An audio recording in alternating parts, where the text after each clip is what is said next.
In the most auspicious time, that is called as Krita Yuga, we all have assembled here to understand the ways and methods of establishing our principle of a master.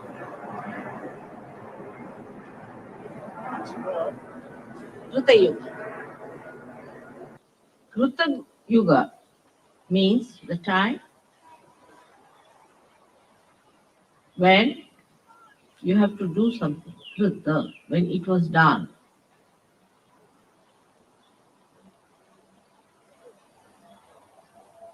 So you are the channels of that way, doing the work of God. You are the channels of God Almighty and His power. On one side, you have to carry the dignity, the glory, and the assumption that you are a guru.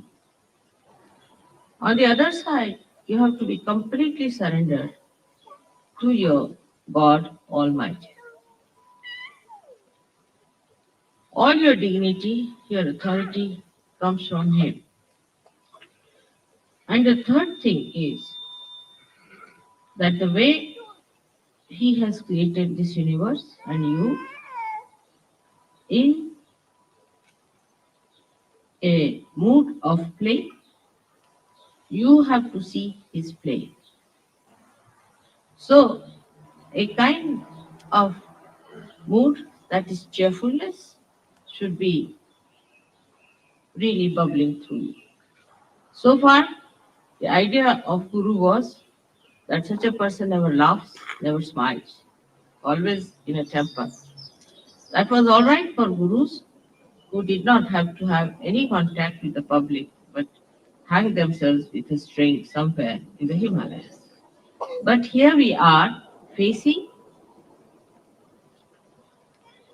the entire universe, which has to receive the bubbling streams of your love. But that does not mean that you have to be frivolous, because you cannot be. The divine play is not frivolous, it is joyful. And the joy does not have that duality.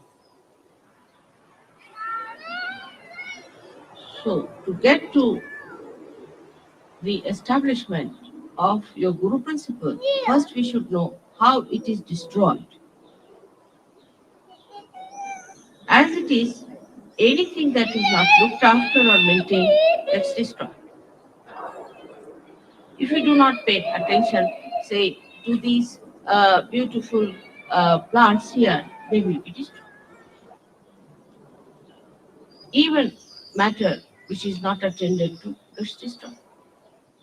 So, first of all, we have to know that we must be attentive and alert that if we do not maintain ourselves, we will be destroyed. Because maintenance is not for maintenance sake, it is for stopping the destruction of your Guru principle. When we are negligent or lazy about it, we are responsible for destroying our Guru principle. So, the attention that we have is to be given to the maintenance of this Guru principle. The Gurus have the capacity to maintain themselves and maintain others. In the beginning,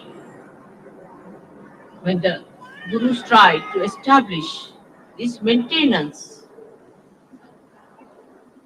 principle, they put very, very strong rules and regulations. If you read Bible in the Levi chapter, you will find all the chariots that are described, which they are following now in Riyadh or in the Arabic countries. To maintain that principle within yourself.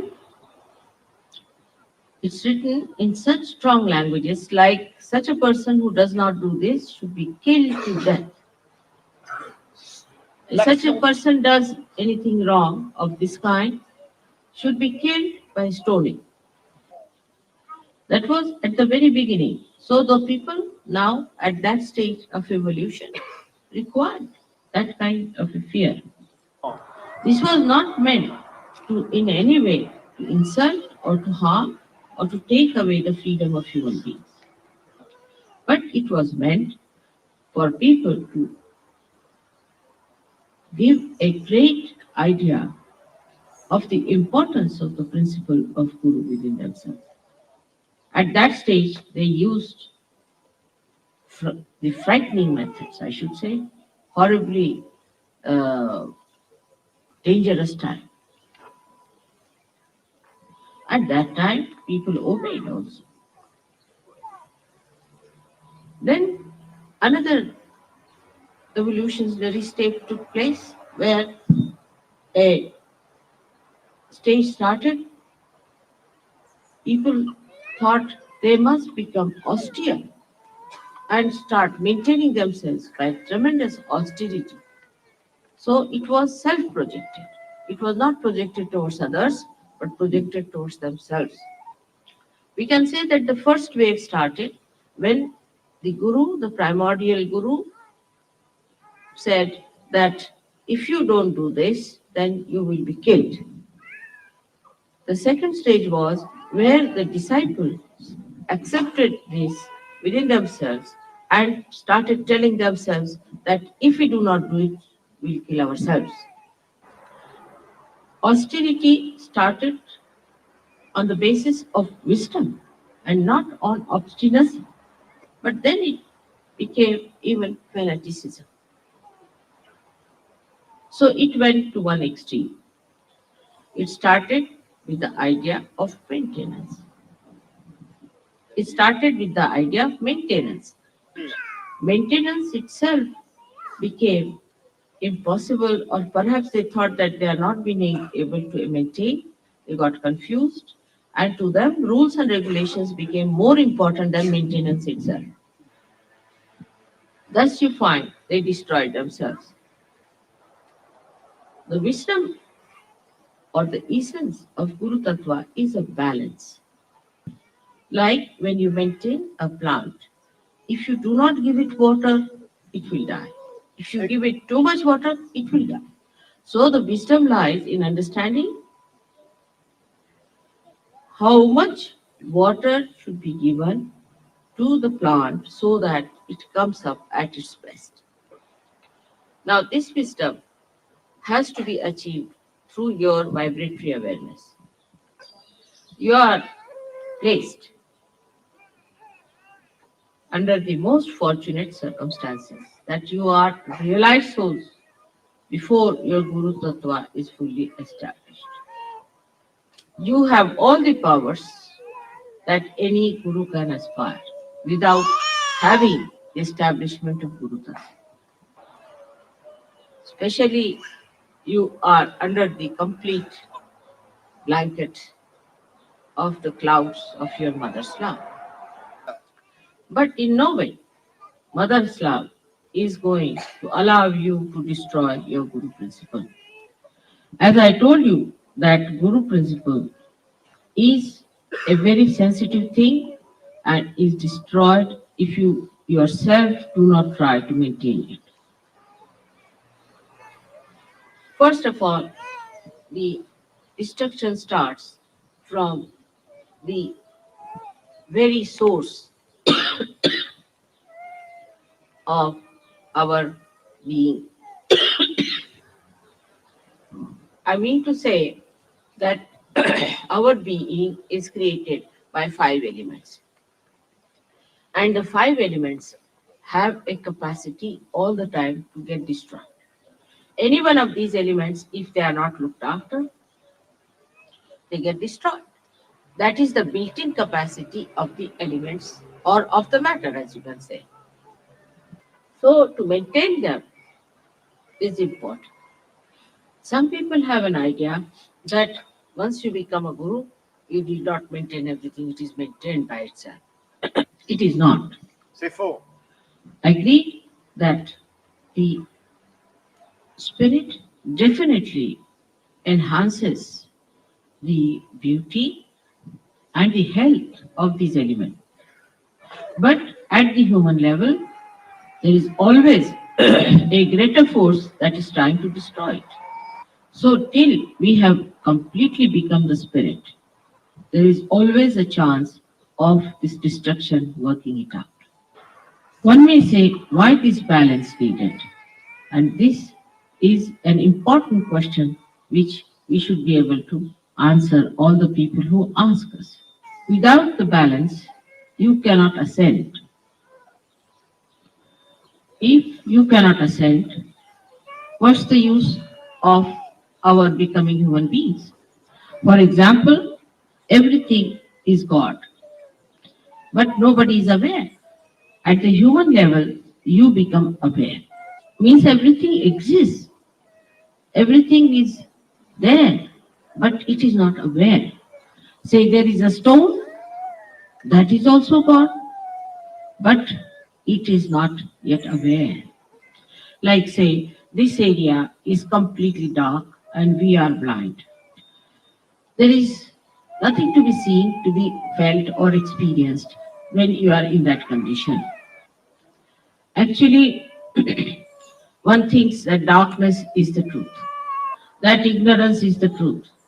But when the sun comes up and the light comes in and your eyes open, you start seeing everything. You start becoming aware. So at human level, you are aware at the highest point. Now this awareness has to become the awareness of the spirit. That has happened to you. You have felt the spirit. But the balance is not there as yet.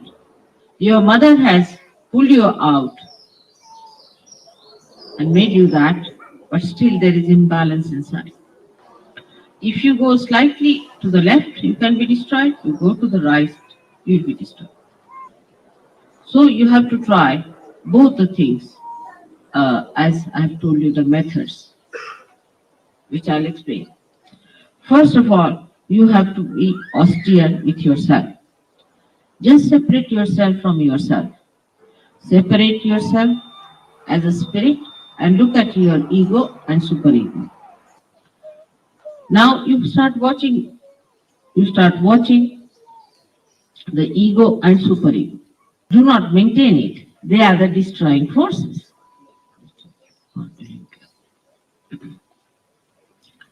Now when you see the play as a witness of the destroying forces, you will know how to also maintain yourself better. To separate yourself is easier when you take to austerity. The worst thing that elements have done to you is that you have formed habits, all kinds of handsome. Some people are fond of bathing, some people are fond of not bathing. Some people are fond of getting early in the morning, 4 o'clock, and singing songs and waking up everyone, and some are good at sleeping till 10 o'clock.